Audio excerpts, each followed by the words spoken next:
League of Legends has steadily become one of the largest online multiplayer games out there since its creation in 2009. With a thriving community around the main game, as well as many spin-off titles, and even a critically acclaimed Netflix series, the game and series as a whole are certainly bustling. That isn't to say all is well though. Toxicity, harassment, and hate run rampant throughout the community. Nearly 80% of players report that they were harassed by another player after a completed match. In order to understand harassment within League of Legends, we'll have to take a step back to analyze harassment online in general. What leads people to harass? What aspects of the internet disinhibit this kind of behavior? How do those broad concepts more narrowly apply to League specifically, and what can be done to change things? How can players be encouraged to behave more positively with one another? The long and short of it is, League of Legends amplifies the disinhibiting traits of online interaction, leading to users demonstrating more aggressive behavior that wouldn't happen in a face-to-face interaction. In 2004, John Suhler published an article in Cyberpsychology and Behavior on the topic of online dishibition. In it, he argued that we behave differently online due to several factors that are different in the online sphere compared to our in-person lives. The first he mentions is particularly important to online communities like League of Legends: dissociative anonymity.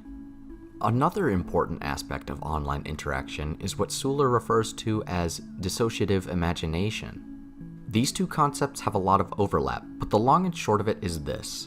When we are online, we often adopt a slightly different persona, like a mask, and do things we wouldn't do in our day-to-day lives or in face-to-face interactions. This is exacerbated by online spheres offering more anonymity and more layers between users being face-to-face. Within League, this is even more the case. The only thing identifying you and others in the game is your username.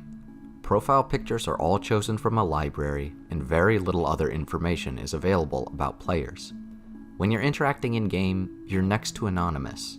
The issue of masking, too, is larger. Other than username, the next most identifying marker is the character you pick. This character becomes both an avatar for within the game, and for interactions. We have two layers of dissociation here. You are not you in League of Legends, you are your username. You, as that username, are not you, you are an evil scarecrow or some other such character. The person arguing with you is not a living, breathing human with a life and goals, but is a magic cat. Behind that magic cat is just a username. Compared to face-to-face interaction, there's an inordinate amount of barriers that mask intentions, social cues, and identity. Not only is harassment an issue, but according to a study done by Sebastian and Wright, it's a self-growing one. Bystanders who see harassment are more likely to be harassers themselves. How can we combat this? Psychologists like Brown et al. And writers such as Gillian York have considered this in detail. According to Brown et al., bystander intervention is key when tackling harassment online.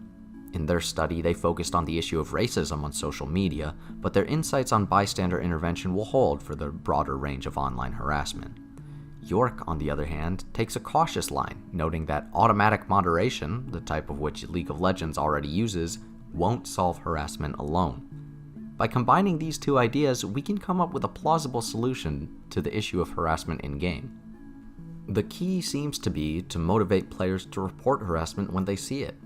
There are already fairly simple ways to report misbehavior with near one-click report functionality, but other than a sense of doing the right thing, there's little to drive players to utilize reports.